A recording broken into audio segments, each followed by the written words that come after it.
बिस्मिल्लाहिर्रहमानिर्रहीम। अज़ीज़ तालबात अस्सलामु अलैकुम। मैथमेटिक्स की ऑनलाइन क्लास में आप सबको खुशामदीद। एक लेक्चर हमारा चैप्टर 1 में से हो चुका है। आज हम दूसरा लेक्चर पढ़ेंगे। क्वेश्चन नंबर 5 से हमारा स्टार्ट हो रहा है। Exercise 1.1 question number 5। आपके पास एक फंक्शन दिया हुआ है f of x equals to x cube minus a x का square plus b x plus 1। If f of 2 equals to -3 and f of -1 equals to 0 find the value of a and b. यहाँ पर हमने ये दो constants जो function के अंदर मौजूद हैं ए और बी, इनको इवेलुएट करना है। कहते हैं अगर हम एफ ऑफ एक्स यानी एक्स की जगह पर 2 रखें तो वैल्यू -3 और अगर -1 रखें तो वैल्यू 0 आ रही हो तो आपने इन दो कांस्टेंट्स की वैल्यूज़ कैलकुलेट करनी है। एफ ऑफ एक्स को हमने कंसीडर कर लिया, गिवन वैल्यूज़ को हमने कंसीडर कर लिया। एफ ऑफ 2 इक्वल्स टू -3 और एफ ऑफ -1 इक्वल्स टू 0।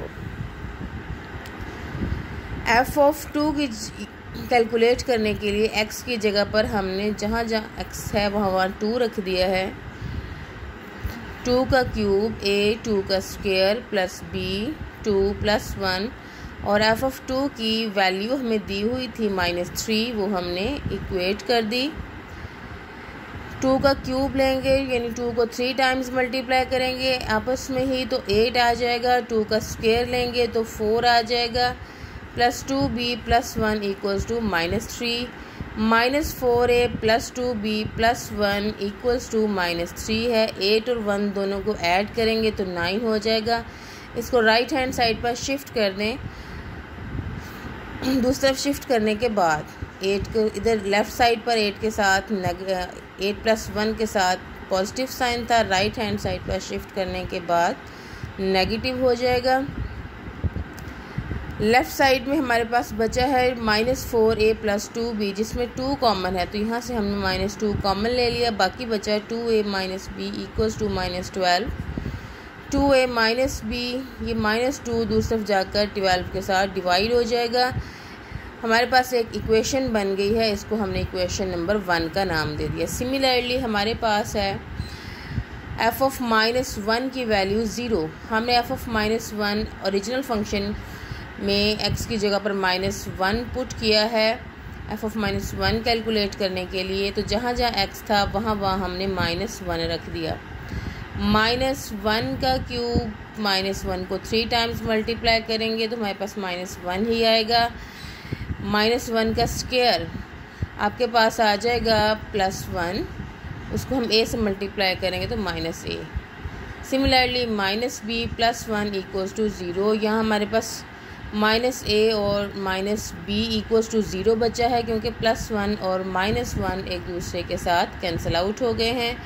यहाँ से माइनस हमने कॉमन लेकर ख़त्म कर दिया है।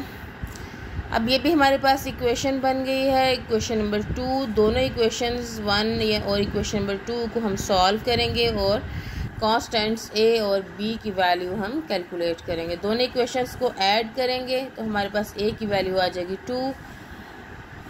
कैलकुलेट की गई a की जो वैल्यू है इसको अब इक्वेशन नंबर 1 में पुट कर दें या इक्वेशन नंबर 2 में पुट कर दें तो आपके पास कांस्टेंट b की वैल्यू आ जाएगी।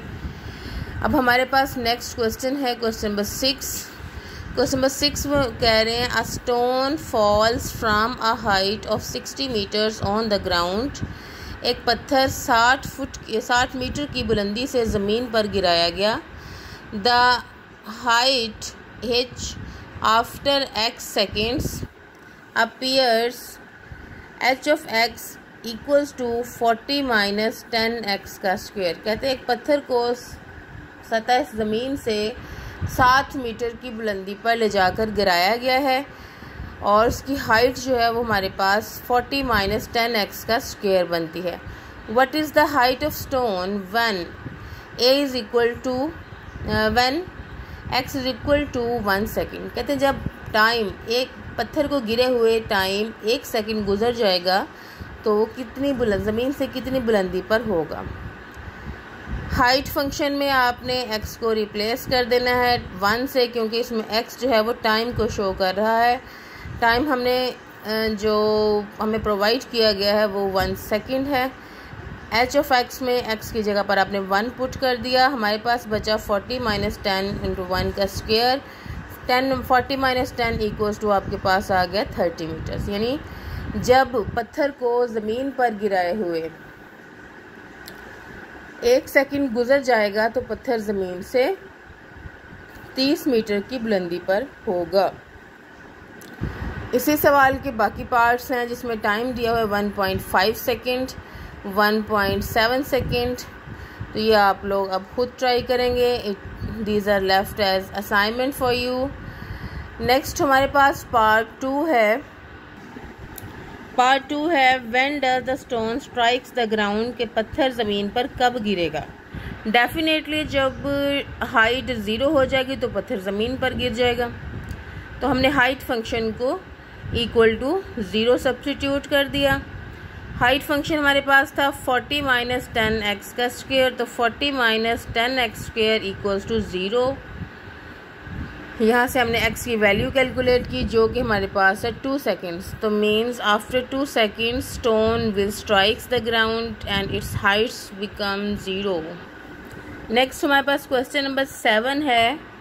Show that the parametric equations x is equal to at square, y is equal to 2 represents the equation of parabola y square equals to 4ax।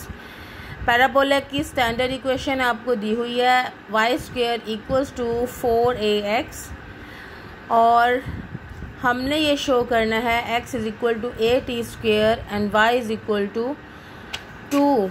ये दोनों पैरामीट्रिक इक्वेशंस हैं। This is a parametric equation of parabola. तो हम साबित करते हैं कि अब ये पैराबोला की इक्वेशन है।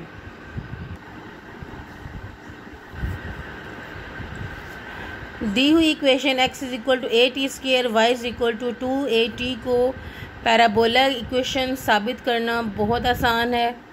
यही x और y की वैल्यूज़ उठाकर हम स्टैंडर्ड इक्वेशन में अगर सब्स्टिट्यूट कर दें और हमारी इक्वेशन सेटिस्फाई हो जाए तो मीन्स के दी हुई वैल्यूज़ जो थी वो सपोर्ट कर रही हैं पैराबोला की इक्वेशन को। हमारे पास इक्वेशन थी x is equal to at square and y is equal to 2at।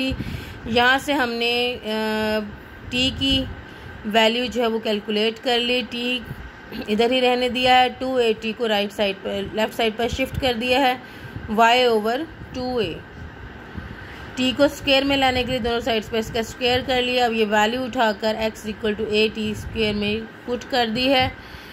तो हमारे पास इक्वेशन बनती है x is equal to Y square over 4a। 4 को हमने लेफ़्ट साइड पर x के साथ मल्टीप्लाई कर दिया, क्योंकि इधर 4a डिवाइड हो रहा था, लेफ़्ट साइड पर शिफ्ट होकर ये मल्टीप्लाई हो जाएगा। हमारे पास इक्वेशन आ गई Y square is equal to 4ax। तो मीन्स के हमारी जो पैरामीट्रिक इक्वेशन थी इसने साबित कर दिया कि ये पैराबोला की ही पैरामीट्रिक इक्वेशन थी।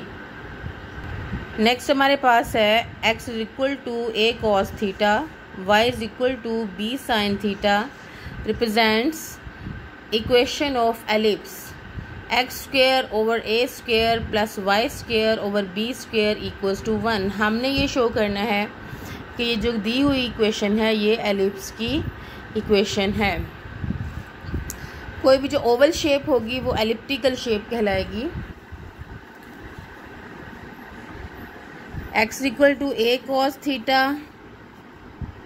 यहाँ से हमने cos थीटा को इधर ही रहने दिया है, a को इधर शिफ्ट कर दिया, x ओवर a आ गया। Similarly y is equal to b sine theta में से y ओवर b हमने लेफ़्ट साइड पर शिफ्ट कर दिया और हमारे पास रह गया साइन थीटा। इक्वेशन 1 और इक्वेशन 2 दोनों को स्क्वायर किया और ऐड किया है, तो cos square theta plus sine square theta ये चेंज हो गया 1 में, यह आइडेंटिटी 1 बन गई। विच इज़ द, आप लेफ़्ट साइड पर देखें x square over a square plus y square और b स्क्वायर बचा है। This is the equation of parabola, sorry ellipse. This is the equation of ellipse. तो दी हुई जो इक्वेशन थी वो एलिप्स की ही पैराबोलिक